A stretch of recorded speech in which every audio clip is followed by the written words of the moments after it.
Hello everyone, and it's other conservative coin collector. A couple years back on my channel, I did a complete guide to coin roll hunting. I did everything from the penny to the dollar. I left no stone unturned. It was this giant hour-long video. Now that video is going to remain on my channel for the time being, but I want to redo it, and I want to redo it in pieces.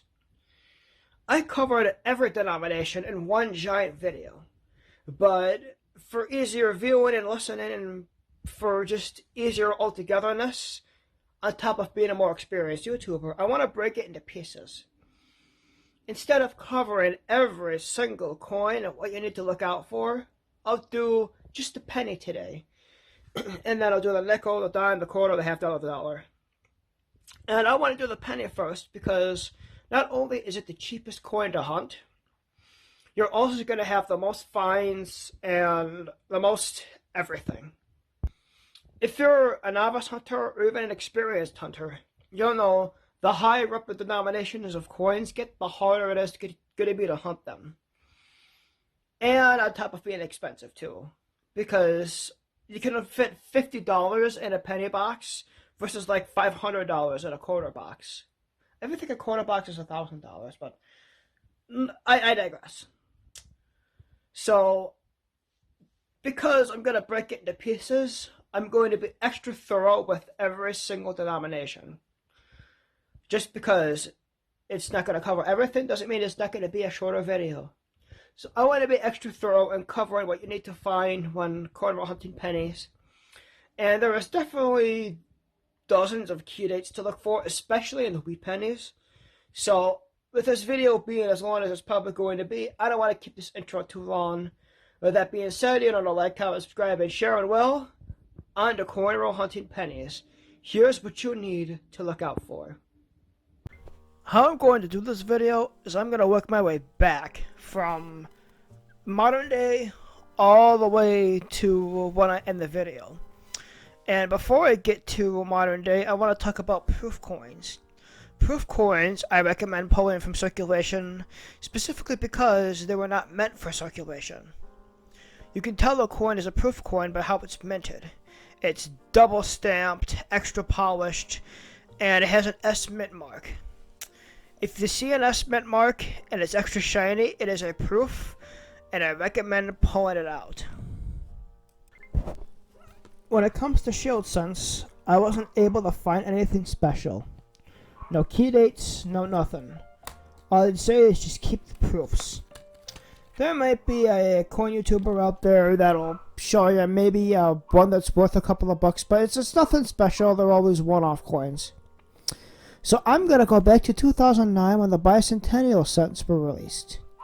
They were released to celebrate Lincoln's 200th birthday. If you are looking for the 2009s, they're very easy to spot because of their custom reverses.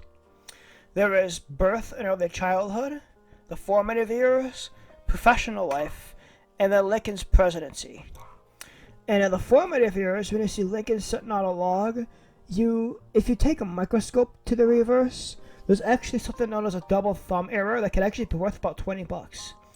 So if you're looking in the 2009s and you just so happen to find an error like that, it's worth way more than a penny. From 2008 down to 1983, there is no key dates for those particular memorial cents. None really whatsoever. But I have a screen cap of tons of errors to look for. Tons of them. I went back in time another few decades. From 1982 all the way down to 1959.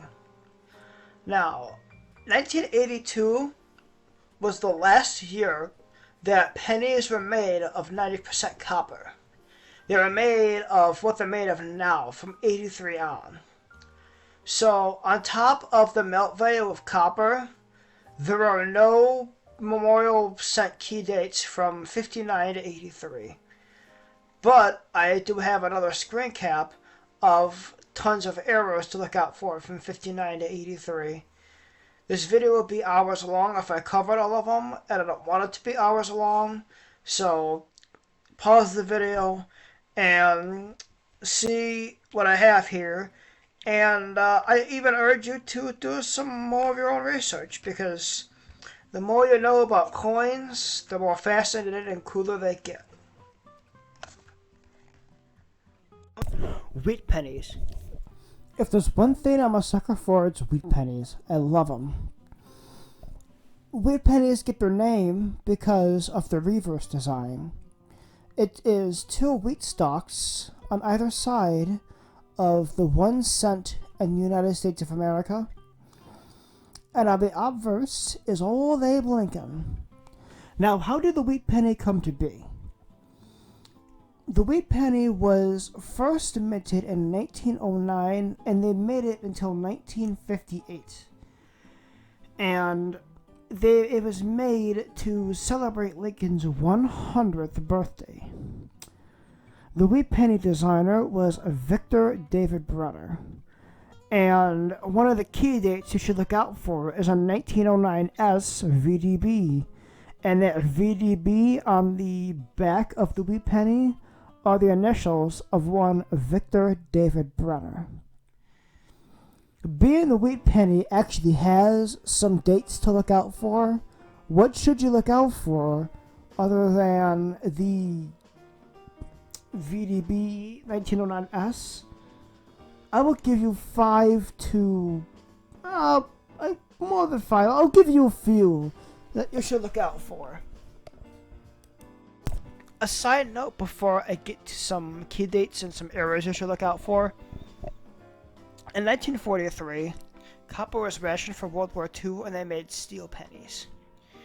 And some of these errors pertain to these steel pennies, so I wanted to give you a visualization of what they look like. Here is what the steel pennies look like. And yes, they were made out of steel and not copper, so they look like the other coins of that era, the nickel, the dime, and the quarter. Gray. Because it would be way too much editing, and I'm a little lazy, instead of showing you images of the pennies, I have an image of some bulk wheat pennies, and I'm just going to tell you the said pennies you need to look out for. Some key dates you need to look out for are the 1909 S and the S with the VDB like I showed you, and the 1914 D, 1922 plain, and 1931 S. I'll give you 5 errors you need to look out for. The 1917 double die, it could be $3,000 to $6,000. The 1955 double die averse can be $4,000 to $16,000. The 1922 D no D-strom reverse could be $12,000 to $30,000. The 1958 P double die reverse could be $100,000 to $200,000. The 1944 S steel could be between $700,000 and $1 million. And the 1943 D bronze wheat penny can be worth anywhere from $800,000 to $2 million for a penny. Indian head pennies.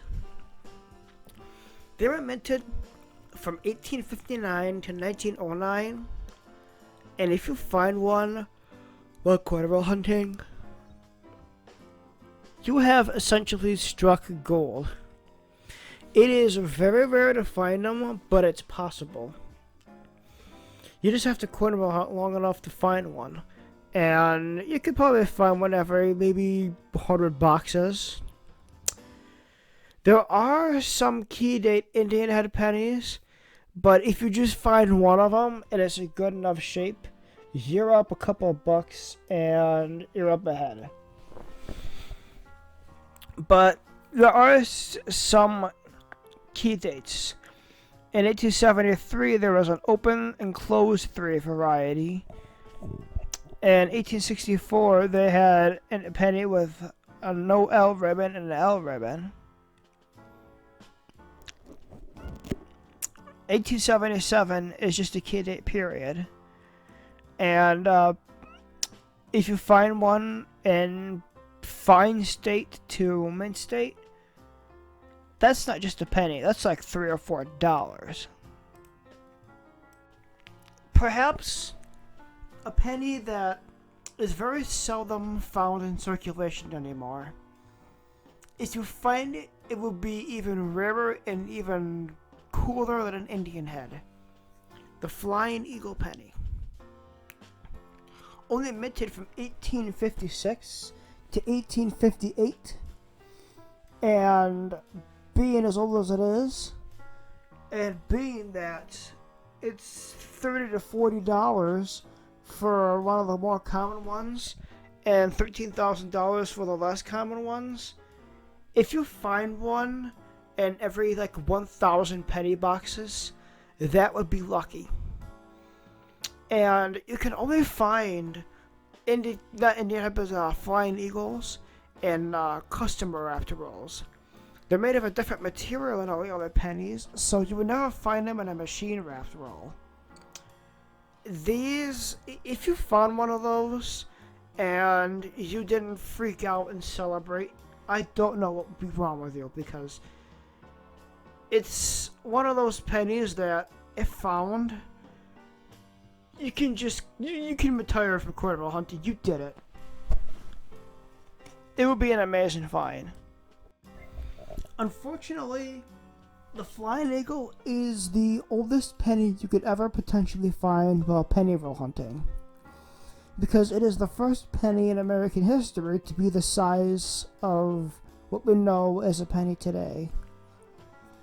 Pre-Flying Eagle pennies, they were the size of $half, and they were called large cents. And you could find a large cent in circulation, but being they were the size of $half, you could never find them while hunting modern day pennies.